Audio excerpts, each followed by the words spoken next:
Всем доброй ночи, друзья мои. Если точнее, то доброго раннего утра. Вот на часах у нас 4:48. Я думаю, что травля, она знакома каждому человеку. Уж тем более знакома личностям ярким, сильным, которые в этой жизни сами добивались всего. На самом деле травлями занимаются люди очень несчастные. Люди, которые пытаются самоутвердиться за счет других. Люди, которые хотят заработать на чем-то имени, на более уже сильном, да, уже более, скажем так, заслуженном имени человека. Вот человек посвящает 20 лет, 30 лет тому, чтобы подняться в этой жизни. И когда человек поднимается, у него в мыслях нет, вот я буду известный, я буду богатый. Нет, просто человек полон идей. Каждый разумный человек, сильный человек говорит этому миру свое слово. Говорит по-своему. Врач говорит свое слово, создавая новые методы лечения. Художник говорит свое слово путем своих картин и того видения мира, которое он хочет передать этому миру. Композитор говорит свое слово своими произведениями. Каждый человек приходит в этот мир, чтобы сказать свое слово. Именно поэтому, когда человек преданно, фанатично работает и преданно, фанатично делает свое дело, он поднимается. Чем больше человек поднимается, тем более одинокий он становится, потому что предают друзья, то есть предают, потому как, по-моему, кто-то сказал, или мои слова, уже не помню, если честно. У меня столько всего всяких слов, что друг тот, кто может пережить твой успех. Или все-таки не мои слова. Ну, в общем, не важно. Не каждый может пережить твой успех. И когда ты поднимаешься в этой жизни, ты начинаешь замечать, что твои друзья меняют тон. А в наш век компьютерный, интернетный, мы можем, например, своего друга видеть в каком-то грязном форуме, посвященный тебе. И причем ты не можешь даже отчета потребовать у этого человека, потому что человек заранее трусливо заносит тебя в черный список, чтобы потом никак не объясняться. То есть рассчитывает на то, что ты прочитаешь или тебе передадут, тебе будет больно, и это доставляет удовольствие. Все люди, которые чего-то достигли в жизни, они все прошли это. Прошли предательство, прошли грязь, прошли клевету. У каждого известного человека по миллион биографий. Каждый придумывает, сочиняет как может. Для чего это делается? Завистливые люди, люди грязные, люди малодушные, потому что сильный, самодостаточный человек, он никогда не занимается сплетнями, кто с кем спал, кто где что стоял, где как жил, с кем жил. Самодостаточный человек, он занят своей жизнью, он настолько занят, ему, правда, некогда, не до чужих жизней. Ему бы свою жизнь успеть прожить и свои дела сделать. Поэтому этим, конечно, занимаются люди завистливые, грязные,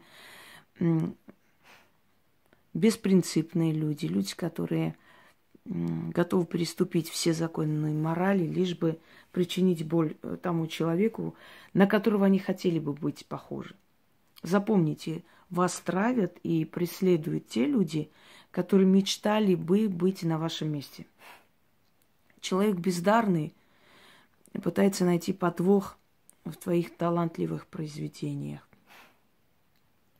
Человек низкосортный, малодушный, пытается в твоих добрых побуждениях видеть корысть, что-то еще. То есть человек, каждый человек по себе мерит, и это не просто так сказано. Если ты не способен делать добро, то тому, кто делает добро, обязательно, значит, улетит обвинение в том, что неспроста это все делается-то. Не в доброте тут дело, понимаешь? Понимаете? Травля.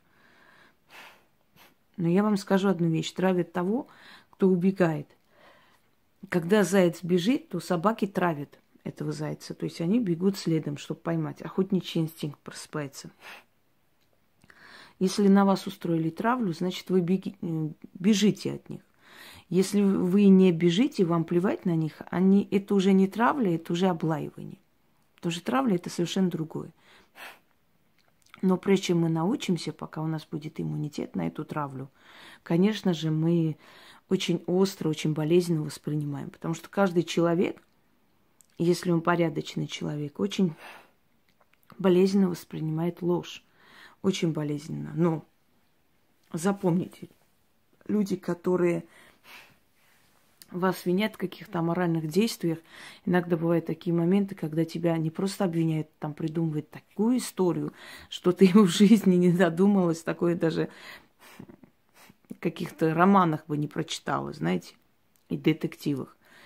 И когда человек обвиняет вас в этих аморальных таких страстях, знаете, в психологии есть такая вещь, называется переадресация или проектирование. Человек свою жизнь, свою грязь проектирует на тебя. То есть человек, будучи гулящий, конченый, способный врать, обмануть, воровать, это все проектирует на тебе. Вы вот если встречали, например, в семье, если один аморальная личность, так бывает, что люди живут с аморальной личностью, пока не поймут. Но существует такое понятие, как чувство, любовь и так далее. Когда человек любит, он слеп. Вот живя с аморальной личностью, все время слушаете в адрес себя. Ты такая, ты сякая, ты обманываешь, ты врешь, ты с кем-то разговариваешь, ты с кем-то встречаешься. Вот эти постоянно необоснованные не просто обвинения, а оскорбления тебя как человека. И долгое время человек не может понять, почему ко мне такое отношение, откуда, ну вот нет повода. Человек проектирует сам, способный обмануть, врать, изменить, быть подонком и предателем. Он это все на тебя проектирует, то есть он таким образом психологически себя очищает. Так вот, вот такие вот твари, да, аморальные существа собираются всегда вокруг сильных личностей. Как говорил Юлий Цезарь, если, значит, на тебя кидают камень, просто собери их, это будущий твой пьедестал. Ну вот то же самое. Роют себе яму, радуйся, когда-нибудь используешь как бассейн. Понимаете? Относитесь к этому философски, потому что история всех рассудит. И римскую поговорку вспомните: не смотри, кто говорит, не слушай, что говорят, смотри, кто говорит.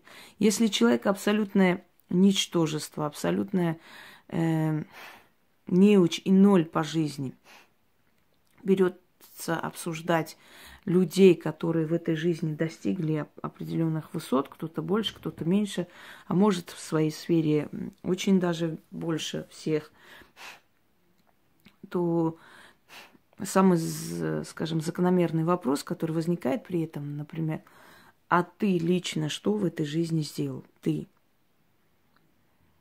И я вас уверяю, конечно, ответ будет, но этот ответ выдуманный, потому как он прекрасно знает, что в этой жизни он ноль был, есть и будет нулем. Еще раз вам повторяюсь, травлей, сплетнями, грязью занимаются люди, которые по жизни несчастные. Счастливый человек, даже не обязательно счастливый, самодостаточный человек, он и свои трудности, и свои несчастья переживет один, но при этом не будет травить жизнь другого. Знаете, Слабый человек рассказывает, чтобы пожалели, сильный человек рассказывает, когда уже пережил эту боль. Как назидание, как совет другим. Да, как помочь другим пережить такую же боль. Вот травля. У ведьм есть, конечно, свои секреты, как остановить травлю. И именно поэтому, если вы наблюдаете, когда пытаются накинуться на ведьму, как правило, это заканчивается взаимными обвинениями, склоками, да, грязью, которую начинают лить друг на друга эти существа, и позориться на весь мир. То есть подходить к ведьме – это абсолютно бесполезный труд. Это все равно как палка идти на львицу. У ведьмы есть свои определенные тайны, которые она знает и применяет. Ей достаточно даже просто защиту один оставить себе в год от этого всего. И уже она срабатывает, потому как нам некогда все время с собой заниматься. Иногда бывает, что эти силы, которые вокруг нас, мстят этим людям.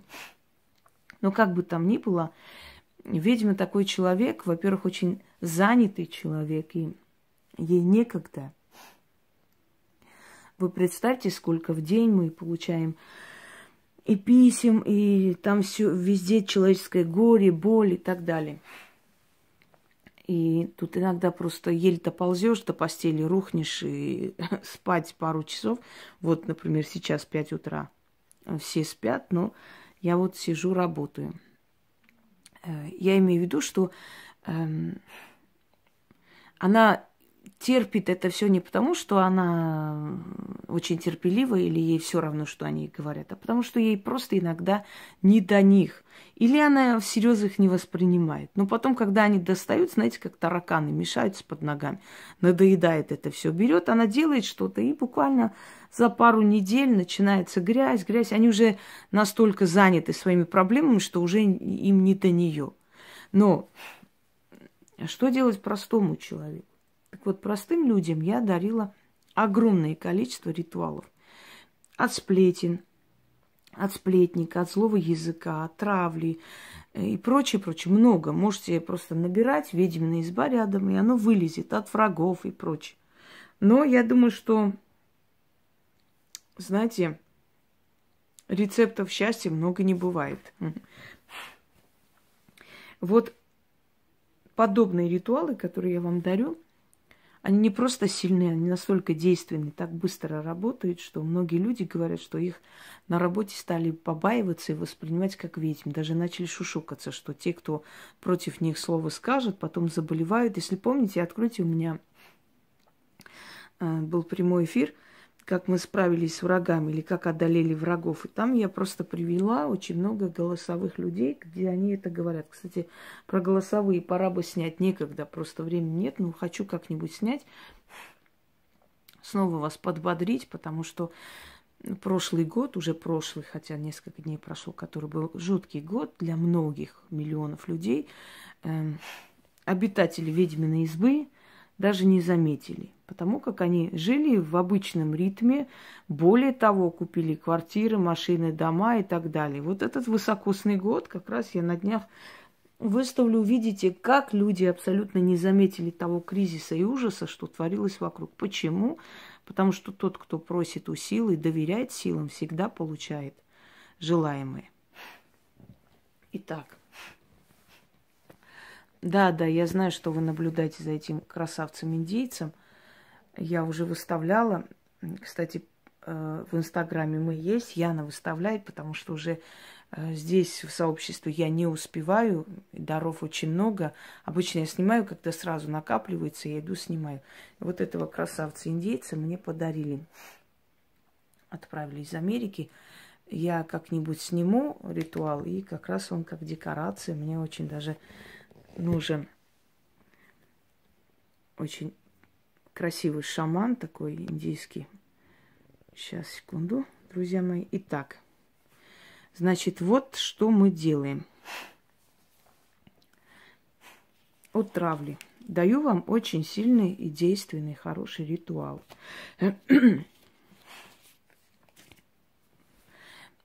Проведите один раз в неделю Потом посмотрите там, как и что, какое движение происходит, потом еще раз проведите и так далее. Особенно хорошо действует, если это на работе, если это соседи, если это даже родственники, которые не дают покоя. От них тоже надо отвязаться, чтобы они отстали. И прочее. Вот смотрите, что при этом происходит. У этих людей столько проблем и бедствий, что им уже не до вас. Если это на работе, они уволятся, увольняются, уходят. Если это, например, человек там по соседству живущий отстанет от вас, потому что будет не до вас.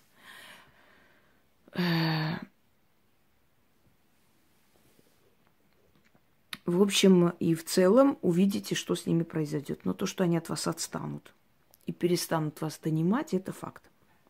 6 свечей восковых, желательно черных. Хотя подходят и обычные, но с черными свечами лучше работает. Я прочитаю 1 раз, наверное, потому что зарядки не хватит. Вы должны читать 6 раз, дождаться, пока свечи догорят. Потом эти свечи на следующий день в маленькой какой-нибудь в черной материи, там узелком завяжите, оставьте под деревом и 6 монет и говорите: откупаюсь от своих притеснителей. Отворачивайтесь и уходите. Для профилактики можно в месяц провести несколько раз, чтобы уж наверняка.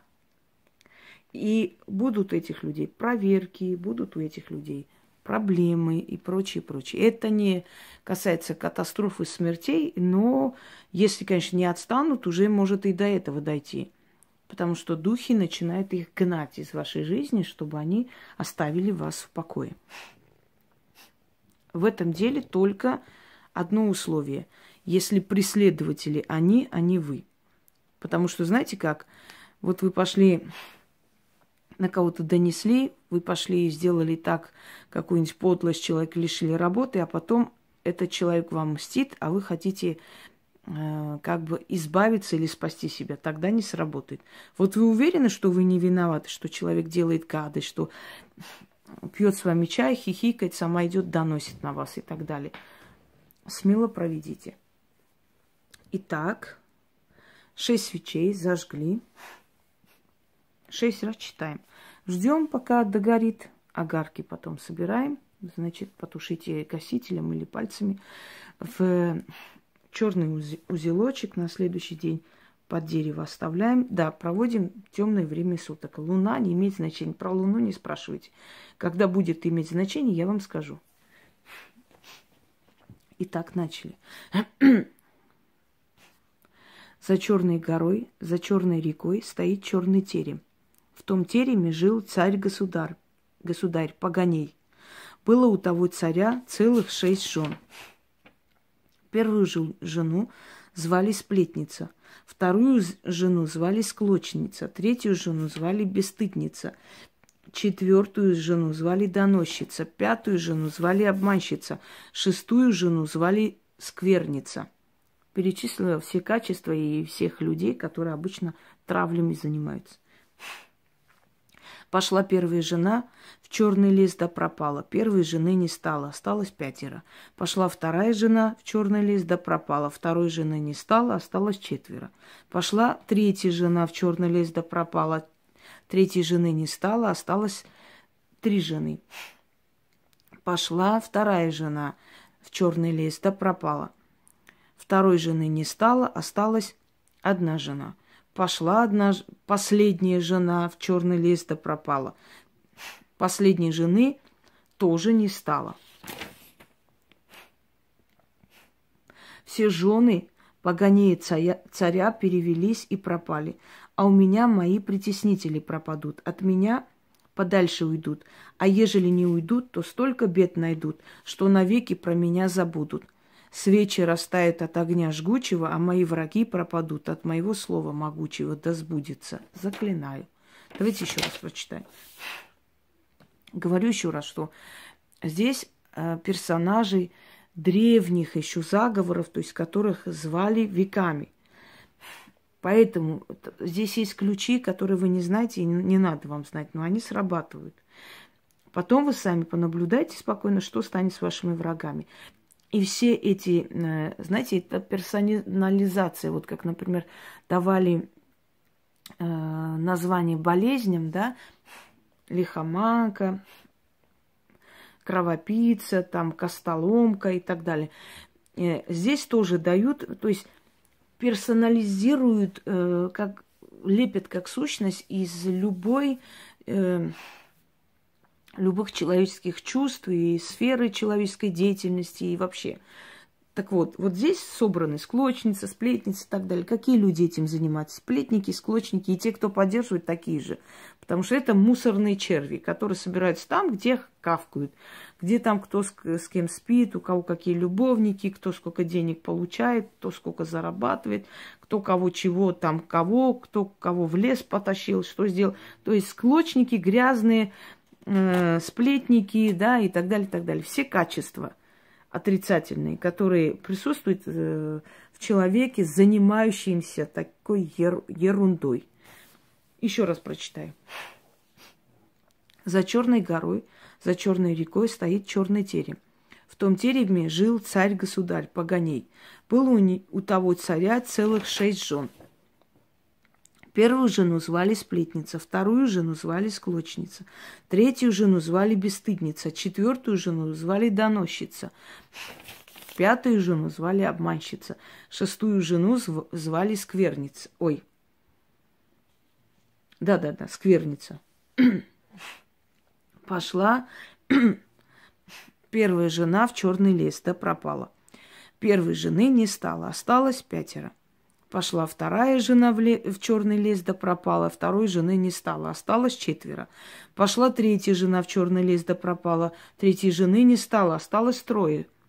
Пошла вторая жена в черный лес, да пропала. Второй жены не стало, осталась 1 жена. Пошла последняя жена в черный лес, да пропала. И последней жены не стало. Жены все, Паганея царя, перевелись и пропали. А у меня мои притеснители пропадут. От меня подальше уйдут. А ежели не уйдут, то столько бед найдут, что навеки про меня забудут. Свечи растают от огня жгучего, а мои враги пропадут от моего слова могучего. Да сбудется, заклинаю. Проведите, и вы сами увидите, что с ними станет. Сами понаблюдайте. И пущай вас называют хоть ведьмой, хоть как угодно. Знаете, как говорила моя бабушка, лучше быть некрасивой, чем ишаком, на котором все ездят. Вот. А я говорю, на мне где сядешь, там вокзал. Сразу слезть надо. Все, дорогие друзья. Наказывайте этих тварей, наказывайте без жалости. Потому что люди, которые поганят ваше имя, поганят вашу кровь, вашу жизнь, они это делают намеренно. Они знают, что они делают. А если они знают и, зная, пытаются испортить вам жизнь, то почему вы должны жалеть тех, кто вас не жалеет? Знаете, жалеют бараны, это психология раба. Жалеет всех, смириться, никакого смирения, никогда. Бьют, бей так, чтобы в следующий раз они даже не подумали к тебе подходить. Всем удачи, всех благ.